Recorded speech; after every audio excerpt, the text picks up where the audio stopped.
Hello दोस्तों, एक इलेक्ट्रॉनिवर में आपका स्वागत है। दोस्तों कैसे हो आप सभी? आशा करता हूँ बहुत अच्छे होंगे। तो दोस्तों जैसे कि आप देख पा रहे होंगे हमारे पास ये दो पीसीबी है। तो दोस्तों ये पीसीबी किस चीज़ की है? ये हमारे जो फ्रिज रहते हैं हमारे घरों में, तो ये उस चीज़ की पीसीबी है। तो दोस्तों हमारी एक नॉन इन्वर्टर एसी है, वो पीसीबी है, और एक हमारी इन्वर्टर है पीसीबी है। तो दोस्तों वो कैसे पता चलेगा कि हमारी नॉन इन्वर्टर और जो हमारी इन्वर्टर वाली है वो मैं अभी आपको बताऊँगा। तो वीडियो को लास्ट तक आप वॉच करते रहना, जिससे कि आपको पता चल जाए। तो दोस्तों जैसे कि आप यहाँ पे रिले देख रहे होंगे, यहाँ पे 10 या 15 के करीब ये रिले हैं। तो यहाँ पे आप देख भी सकते हो बहुत सारी रिले हैं जो कि इसे स्विचिंग अलग अलग के लिए काम आती है। तो दोस्तों जो ये रिले लगी रहती है, पहला इसमें जो अंतर रहता है कि ये हमारी इन्वर्टर वाली तो नहीं है, पर ये वाली हमारी इन्वर्टर वाली है। ठीक है, जो जिसमें रिले मिलेगी आपको नॉन इन्वर्टर वाली है, और जिसमें ये मिलेगा IEPM। ठीक है, तो ये आपका इन्वर्टर वाले में मिलेगा। ठीक है दोस्तों, अभी मैं आपको दिखाना चाहता हूँ यहाँ पर एक ये आईसी की तरह रहता है, जैसे कि हमारी टीवी में आप आईसी देखते होंगे उसकी तरह बिल्कुल सेम रहता है। तो बस इसकी लैग से अलग अलग रहती है। तो इनमें जो हमारी लैग है आपको मैं अब दिखा देता हूँ थोड़ा पास से। तो दोस्तों इसका जो नाम रहता है ये IPM के नाम से इसे जाना जाता है। तो दोस्तों इसमें वोल्टेज भी लिखी रहती है, अभी मैं आपको दिखाऊंगा, जैसे कि यहाँ पे आप देख सकते हो वोल्टेज। तो इसके बारे में बाद में बात करेंगे, पहले मैं आपको इसके बारे में बता देता हूँ। पहले हम बता देते हैं नॉन इन्वर्टर वाले में। तो दोस्तों नॉन इन्वर्टर वाला कैसा रहता है हमारा, अभी मैं तो पहले इसमें थ्योरेटिकल बताऊंगा, और फिर मैं आपको इसमें यही बताऊंगा कि हमें इसे कैसे पहचान सकते हैं। ठीक है दोस्तों, तो मैं एक पेपर पे आपको दिखाऊंगा अभी। तो यहाँ पर हमने एक पेपर लिया और अभी मैं आपको दिखाना चाहता हूँ यहाँ पर बना के, जो कि मैं आपको एक स्केच की सहायता से आपको मैं दिखा सकता हूँ कि नॉन इन्वर्टर है या इन्वर्टर वाला है। तो दोस्तों पहला डिफरेंस तो यही होगा, इसमें मिलेगा हमारा जो ये रिले रहती है ये मिलेगी सबसे ज़्यादा। अगर दोस्तों पीसीबी में कोई दिक्कत आती है वो तो हम ठीक कर ही लेते हैं, जैसे कि एस के सर ने कल भी वीडियो डाली थी। तो यहाँ पर आप देख सकते हो ये एसी वाले पॉइंट है जहाँ पे हमारे ये रहता है फ्यूज है, और फ्यूज के बाद कोयल रहती है और एमओवी रहती है। ठीक है दोस्तों, तो यहाँ पर हमने ऐसे ही आपको चेक कराते हैं। तो पहले हमने ये बताया पहला डिफरेंट कि इसमें जो रिले रहती है ये बहुत सारी रहती है, और इन्वर्टर वाले में उसमें नहीं रहती है। तो दोस्तों ये जो ये जाए रहती है ये भी हमारी अलग अलग रहती है। तो सबसे पहले अब दूसरा जो डिफरेंस है दोस्तों इसमें बात कर लेते हैं। सबसे पहले मैं लिखता हूँ इसमें ये नॉन इन्वर्टर, ठीक है, जिससे कि आपको पता चल जाए। तो दोस्तों हमारे चैनल पर नए हो तो हमारे चैनल को सब्सक्राइब कर सकते हो, कर रखा है तो बहुत अच्छी बात है। साथ में बेल आइकन भी प्रेस कर लेना, जिससे कि आपको इलेक्ट्रॉनिक्स से रिलेटेड न्यू वीडियो मिलते रहे डेली। तो दोस्तों मैं आपको बताना चाहता हूँ ये वाला जो रहता है हमारे फ्रिज की पीसीबी रहती है, फ्रिज की ले लीजिए या आप उसकी एसी वाली ले लीजिए, क्योंकि दोस्तों अब उसमें भी हमारा नॉन इन्वर्टर आ रहा है और इन्वर्टर वाला भी आ रहा है। तो सबसे पहले आप बात कर लेते हैं इसकी कंप्रेसर की। ठीक है, कि इनमें कंप्रेसर हम इसमें कैसे चेक कर सकते हैं। अगर हमारे पीसीबी सही है तो कंप्रेसर को कैसे चेक कर सकते हैं, क्योंकि दोस्तों पहले जो आते थे कंप्रेसर कि कोई भी मैकेनिक होता था जैसे इनका, तो वो ठीक कर लेता था। ठीक है, जो भी हमारा आसपास रहते थे ये मैकेनिक, तो इसे कोई भी ठीक कर लेता था। तो जो अब जो इन्वर्टर वाले आ रहे हैं दोस्तों उन्हें समझ में नहीं आती वो कैसे करते हैं, वो हमारे पास ही उन्हें लेकर आ जाते हैं कि हमारा इसमें पीसीबी में दिक्कत है या हमारा कंप्रेसर में दिक्कत है, उन्हें पता नहीं चल पाती। तो दोस्तों मैं आपको वही बताना चाहता हूँ यहाँ पर कि जैसे कि आप देख सकते हो यहाँ पर RCS लिखा है मैंने। तो इनका मतलब क्या हुआ, इनका मतलब दोस्तों सेम जैसे हमारे मोटर में कनेक्शन रहते हैं वो इसमें भी ऐसी है। रनिंग हो गया, फिर स्टार्टिंग हो गया, और फिर हमारा कॉमन वायर हो गया। वही जो दोस्तों मैंने आपको बताया था इन्वर्टर में, उसमें जो मोटर में बताया था उसमें कैसे चेक कर सकते हैं, इसमें भी हमारा ऐसी है। तो दोस्तों मैं आपको बताना चाहता हूँ ये हमारा एक कंडेंसर रहता है। तो इसमें जो कंडेंसर रहता है दोस्तों ये वाला हमारा इसमें रनिंग में और स्टार्टिंग में जुड़ जाता है, और जैसे मैंने उसमें वायर में कनेक्शन भी बताया था आपको, सेम इसमें भी मोटर की तरह ये काम करता है कंप्रेसर। ठीक है, तो यहाँ पर हमारा ये हो गया, और जो फिर आ जाता है हमारा दूसरा कॉमन वायर। ठीक है, जो कॉमन वायर आ जाता है दोस्तों इसमें हमारे देनी है 220 वोल्टेज जो आती है, कि इसमें कोई फिक्स नहीं रहती दोस्तों, इसमें 220 वोल्टेज हमारी देनी रहती है।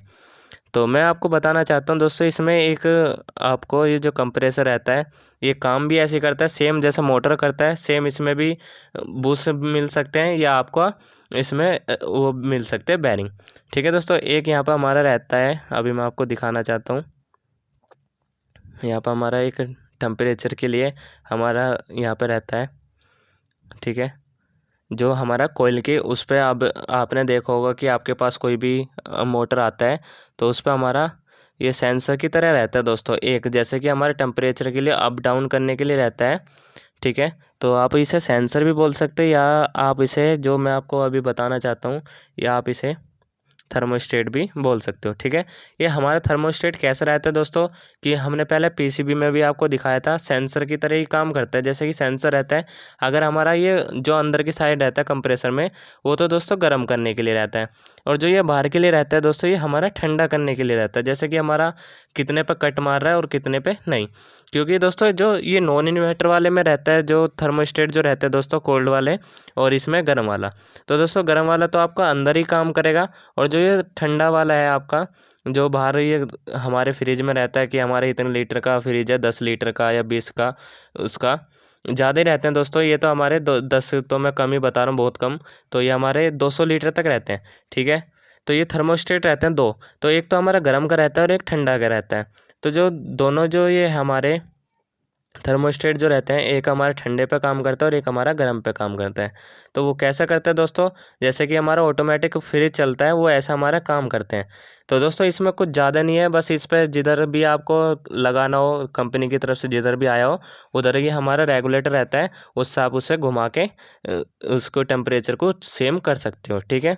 तो ये जो हमारा रहता है, ये आप मल्टीमीटर से भी आसानी से चेक कर सकते हो। जैसे कि हम मल्टीमीटर से चेक करते हैं, तो मल्टीमीटर से कैसे चेक करते हैं, तो दोस्तों रनिंग पे चेक करेंगे और स्टार्टिंग पे चेक करेंगे। जैसे कि RCS है, तो रनिंग, R का मतलब रनिंग, और S का मतलब स्टार्टिंग, और C का मतलब कॉमन। तो सिंपल ही दोस्तों मल्टीमीटर से आप इसे चेक कर सकते हो। अब मैं बात करता हूँ इन्वर्टर वाले पीसीबी की, ठीक है दोस्तों। आपके सामने अब इन्वर्टर वाली पीसीबी आ गई है, आपके जैसे कि मैं आपको दिखाना चाहता हूँ। अब मैं इसकी बात नहीं करूँगा नॉन इन्वर्टर वाले की, ठीक है। तो ये इन्वर्टर वाली जो पीसीबी है दोस्तों, ये सिर्फ डीसी से चलती है। एसी सेक्शन पे आप एसी सेक्शन दीजिए, और सीधा आप कंप्रेसर को जो चलेगा वो डीसी सेक्शन पे चलेगा। मैं आपको पहले इसका आईपीएम का बताना चाहता हूँ। तो ये जो अगर आपका आईपीएम ख़राब हो जाता है, तो दोस्तों बिल्कुल भी ये नहीं चलेगा, ठीक है। वो आप जब कोई पीसीबी आएगी उसके बारे में मैं बाद में बता दूंगा। तो सिंपली मैं आपको पहले बताना चाहता हूँ इन्वर्टर वाले पीसीबी में। तो दोस्तों वो कैसे चेक करना चाहिए, आप ही मैं आपको दिखाऊंगा। यहाँ पर हमारा इन्वर्टर वाला है, तो इन्वर्टर वाले में आपका सिंपली कंप्रेसर में एक बना के आपको दिखा देता हूँ स्ट्रक्चर। तो यहाँ पर हमने बना लिया है। तो ये सिंपली कंप्रेसर दिखने में तो दोस्तों सेम ही ऐसी रहेगा, पर जो इसका नॉन इन्वर्टर वाला जो हमारा रहता है कंप्रेसर, वो ज़्यादा भारी रहेगा, और जो सा ये इन्वर्टर वाला कंप्रेसर रहता है वो थोड़ा उससे हल्का रहेगा। यानी कि जैसे कि 20 या 25 किलो वजन है इनमें, तो उससे कम ही रहेगा। जैसे कि इसमें 25 है, तो इसमें हमारा इन्वर्टर वाले में 10 ही रहेगा, 10 या 15 करीब, ठीक है दोस्तों, बहुत कम रहेगा। तो दोस्तों इस वजह से ही हमारा इन्वर्टर कहलाता है, और इस वजह से ही हमारा नॉन इन्वर्टर कहलाता है, क्योंकि दोस्तों बहुत इसमें डिफरेंट रहते हैं अलग अलग। तो मैं आपको इसके बारे में भी बताना चाहता हूँ। UVW दोस्तों, इनका कोड कुछ अलग रहता है, इसके बारे में अभी मुझे पता नहीं है UVW का मतलब। तो मैं आपको इसमें बताना चाहता हूँ, जो ये 70 है, ये U और V और W जो तीनों पे आपको वोल्टेज मिलेगी, वो आपको 70 ही वोल्टेज मिलेगी। यानी कि वो कैसे मिलेगी, उस जब आप कंप्रेसर उसमें लगाओगे, जो हमारे पीसीबी में जिक रहती है अलग ही दे रखती है। तो दोस्तों इसमें 220 वोल्टेज AC है, पर इसमें 70 वोल्टेज DC के मिलेगी। वो कहाँ मिलेंगे मैं आपको दिखाना चाहता हूँ अभी इसमें पीसीबी में। तो मैं जैसे कि आपको दिखा देता हूँ।